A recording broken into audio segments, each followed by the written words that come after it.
અરે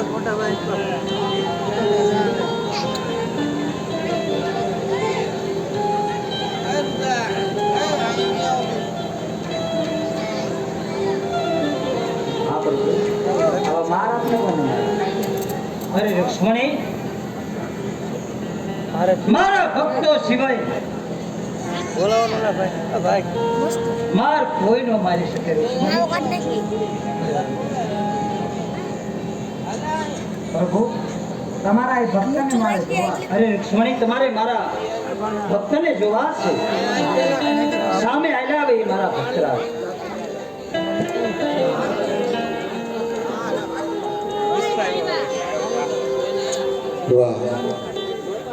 પ્રભુજી જેવા સિંહાસન ઉપર શોભી રહ્યા છે. ચોકીદારો ચોકી કરી રહ્યા છે. આ નગરીનું હું શું વર્ણન કરું?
જાગો છો તો પ્રભુ પાસે એક મારો સંદેશો લઈને જાઓ ને. પ્રભુને જઈને કહો કે આપને કોઈ ભક્તરાજ મળવા માંગે છે. એમને આવાજો, એ મારા લાડીલા ભગત છે.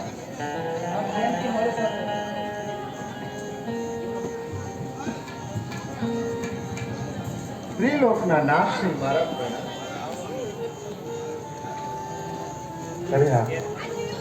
આ હું શું જોઈ છું? દુઃખ તો મૃત્યુ લોકના માનવીને પડે, અખિલ બ્રહ્માંડના માલિકને પણ દર્દ છોડતું નહીં હોય. લલાટે પાટો બાંધ્યો છે, વળી રુધિરની ધાર વહી ગઈ છે. તો લાવ જરાક પ્રભુને પૂછી દઉં કે આ લલાટે પાટો શેનો બાંધ્યો છે?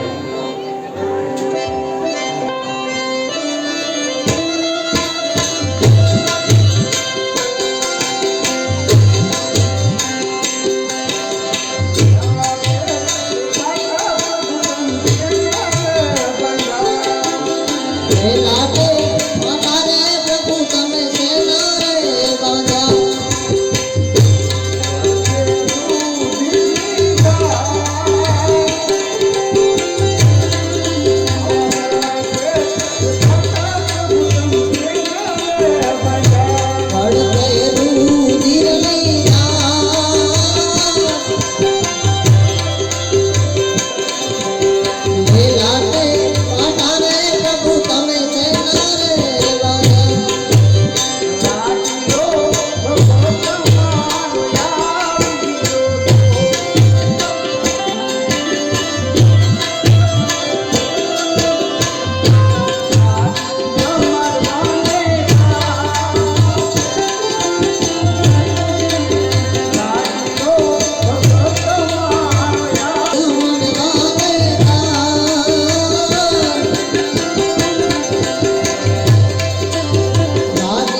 પથ્થરની મૂર્તિ સામું હાજીજી વિનંતી કરતા, પણ પથ્થરની મૂર્તિ કદી લાડુ ન જમે. ભક્તરાજ તો જળજમનાજીની જારી ભરી લાવેલા, પણ ભગવાન ચરણ લાંબા કરે ને તો હું ચરણામત લઉં, પણ પથ્થરની મૂર્તિ ખોદી ચરણ લાંબા પણ ન કરે. ભક્તરાજ તો ભાવ વિભોર થઈ ગયા અને જારીનો ઘાત કર્યો. મારી પથ્થરની મૂર્તિ હતી, મારી મૂર્તિ ખંડક કરી નાખી. ત્યારે એ મૂર્તિમાં મેં પ્રાણ પૂર્યા. ભક્તરાજ એ કારણે મેં આટા પાટા બાંધ્યા છે. ભક્તરાજ એ લાડુને જારીનો પ્રહાર કરનાર આપનો ગુનેગાર હું તો મને ક્ષમા કરો. ભક્તોને માટે તો હું સદાય આધીન છું. ભક્તરાજ આટલી આટલી માં વસ્તી વેચતી તમારે આજ સુધી આવવાનું કારણ તો હશે ને ભક્તરાજ? પ્રભુ આપ તો અંતર્યામી છો, ત્રિલોકના નાથ છો, બીજાના મનમાં શું રમી રહ્યું બધું જાણો છો. મને કેમ પૂછો? અરે ભક્તરાજ, તમે આજ સુધી આવ્યા છો તો હું તમારા મુખે સાંભળવા માંગુ છું. ભક્તરાજ તો સાંભળો પ્રભુ. એક મારા સ્વાર્થ માટે અને એક પરમાર્થ માટે. અરે ભક્તરાજ, તમારા સ્વાર્થ અને પરમાર્થની વાત કરી મને જણાવો. પરમાર્થ કહેતા યજમાન લોકો ગાયોનો વધ કરે, હિન્દુ પાસે કબ્ર પૂજા કરવામાં આવે, આવો ધર્મનો અધર્મ થઈ ગયો છે. અને મારી પોકરણગઢની ધરતી ઉપર ભેરવા નામનો રાક્ષસ બાર ગાવ માટે પશુ પક્ષી માનવ કે રહેવા દેતો નથી. પ્રભુ આવો પૃથ્વી ઉપર પાપી પહોરો ચાલી રહ્યો છે, તો આનો કઈ ઉપાય છે?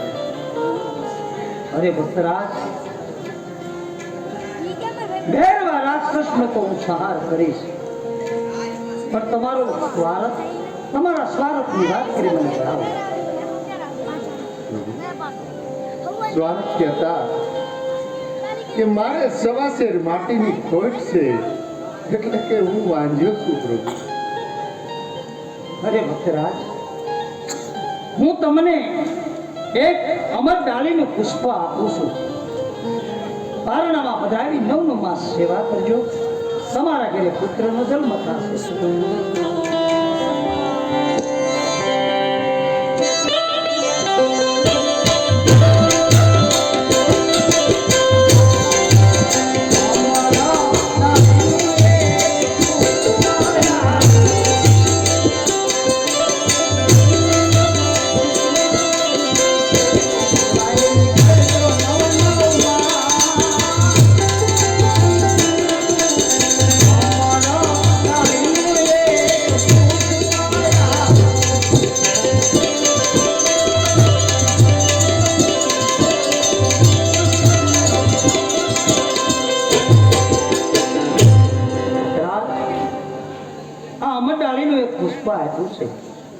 પારણામાં પધરાવી 9 માસ એની સેવા કરજો, તમારા ઘરે પુત્રનો જન્મ થશે. ભક્તરાજ કેમ ભક્તરાજ, હજી તમે અચકાવ છો? તમે જે આ મને પુષ્પ આપ્યું એનાથી તો મારું વાંજ્યા મેણું ટળે, મારું સ્વાર્થ ભાંગે. મેં તો તમને સ્વાર્થ અને પરમાર્થની વાત કરી હતી. પ્રભુ આવા પુત્રની મારે જરૂર નથી. જો તમારે પુત્ર દેવો હોય તો જગતમાં પૂજવા લાયક નામ રોશન કરે તેવો પ્રભુ આપ જેવો. ભક્તરાજ, આપ તમે શું માગી રહ્યા? હું કહું તમે સાંભળો.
ચરણોમાં સેવા કરજો.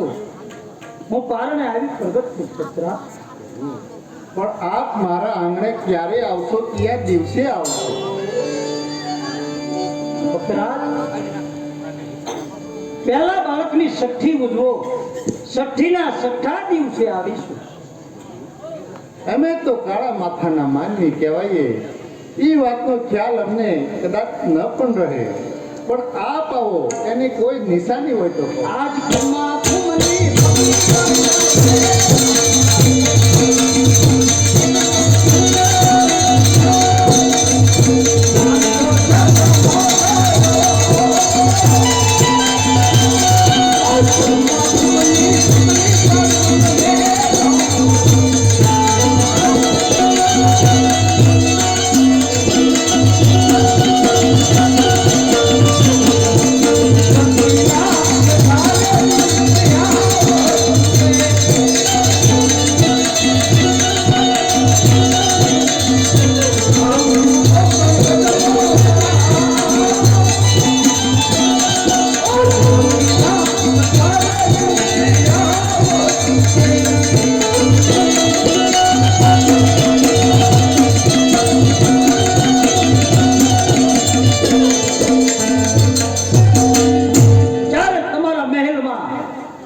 પગલી જણાય તારે માનજો પ્રભુએ જન્મ ધારણ લઈ લીધો છે ભક્તરાજ. આપે જે મને બંને પુષ્પો આપ્યા, બાળકોના જન્મ થાય તો એમના હું નામ શું રાખું? પહેલું પુષ્પ આપ્યું છે, બીજું કોઈ નહીં હોય. મારા મોટા ભાઈ બલરામ હશે, એમનું નામ તમે વિરમદેવ રાખજો. ત્યારે આપ પારણે આવીને પઢો તો આપનું નામ શું રાખ્યું? જ્યારે પહેલા બાળકની છઠ્ઠી ઉજવો, છઠ્ઠીના દિવસે જ્યારે તમારા મહેલમાં કુમકુમ પગલી જણાય ત્યારે માનજો પ્રભુએ જીવન ધર્મ લઈ લીધો છે. એટલે પારણે આવી અને હું પ્રગટ થઈશ. બીજું કોઈ નહીં, હું પોતે. મારું નામ તમે રામદેવ રાખજો. હજી તમારી કોઈ ઈચ્છા બાકી રહી જાતી હોય તો મને કહો. ત્રિલોકના નામ મારા સન્મુખ બિરાજમાન હોય તો હવે મારે બીજી શું ઈચ્છા હોય પ્રભુ? જે ઋષિ મુનિઓ હજારો વર્ષ સુધી તપ કરે છતાં જે ફળને ન પામે તે ફળને વાત પામી ગયો છે પ્રભુ. આપની કળા તો અપરંપાર છે. આપની કળાને ના તો કોઈ પાર પામી શક્યું છે, ના તો કોઈ પાર પામી શકશે પ્રભુ. આપ તો સૃષ્ટિના સર્જનહાર છો. સૃષ્ટિની અંદર આ પુષ્પો સુગંધિત વાતાવરણ ફેલાવી રહ્યા છો. એમાં આપની કૃપાથી હું લાંબા લાંબા શ્વાસ લઈ લઉં છું. અરે ભક્તરાજ,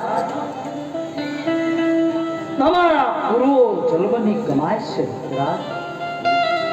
તમે ઘણા ભક્તોની રાસલીલા બતાવેલી, આજ મને પણ આપની રાસલીલા બતાવો. મારી નજરોથી આપની રાસલીલા નિહાળતો આનંદથી અમારી પણ સાચી ગદગદ છે. જરૂર જોવા મળે, જરૂરજી. 100 ગોપીઓને રાસ રમવા બોલાવો. રાજા અજમલને રાસ લીલા બતાવો.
અજમલ રાજા